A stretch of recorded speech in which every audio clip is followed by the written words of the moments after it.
Children who need to be taught to respect traditional moral values are being taught that they have an inalienable right to be gay. Is it a stunt to protect children from such distorted propaganda? We didn't have homosexuals in working class families. There were pubs, weren't there?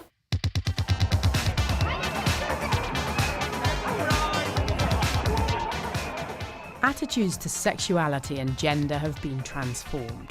But what about when it comes to children? Gay-themed books caused controversy until very recently, but in the world of teenage publishing, there's been a sudden change. Bisexual ice skating Nazi, I mean, that's a sort of quite bonkers idea. My agent was just like, yeah, great, and publishers are really excited about that. Now, no young person would go into a library and hopefully not find themselves reflected in a novel. It's empowering and it can make you feel like you're not alone. James Dawson gave up teaching to write. His latest novel for teens is about a girl who falls in love with both a guy and her best female friend. Imagine a colossal Gothic pendulum swinging. It's published later this summer, one of a host of new young adult titles with LGBT themes now reaching the shelves. This has been a phenomenally positive time for the LGBT community, from gay marriage to the referendum in Ireland. It was obvious that these things were going to filter down, and now we're seeing them appear on shelves. Did you see Pride, the film? We did. There you go. So you were in the Pride shop, yeah. I didn't know that. I think the difference is now that whereas once upon a time it was usually members of the LGBT community who were representing themselves in fiction, now we've maybe moved into the mainstream, and actually there are plenty of now straight writers also trying to represent the LGBT community.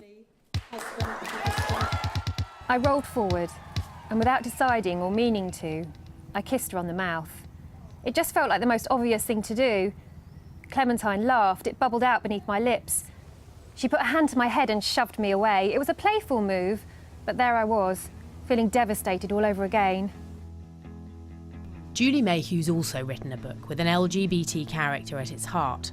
Out this summer, The Big Lie is set in a contemporary Nazi Britain.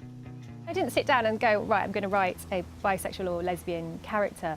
That's just the way she evolved. And I suppose I could kind of say to myself, do I have permission to write that because I'm a straight, married mother of two? What right do I have to write that character? But then you'll have to say, well, men can't write women and women can't write men. And also you're saying, well, the experiences of that young girl falling in love with her female friend is completely different to the way other people fall in love. And I just don't think that's true. When you were growing up, were there any books like these that reflected what you were feeling about relationships and sex? There was nothing. I grew up in a small village in West Yorkshire reading Doctor Who paperbacks and Nancy Drew and Hardy Boys and Point Horrors, and there were, in my mind, no representations of LGBT characters in books aimed at young people.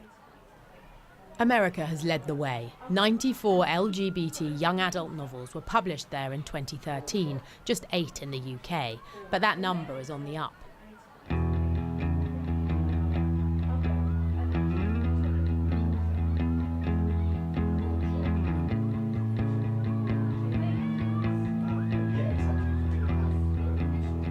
Parliament Hill School for Girls in North London has a Stonewall Society, championing LGBT issues amongst students, straight and not.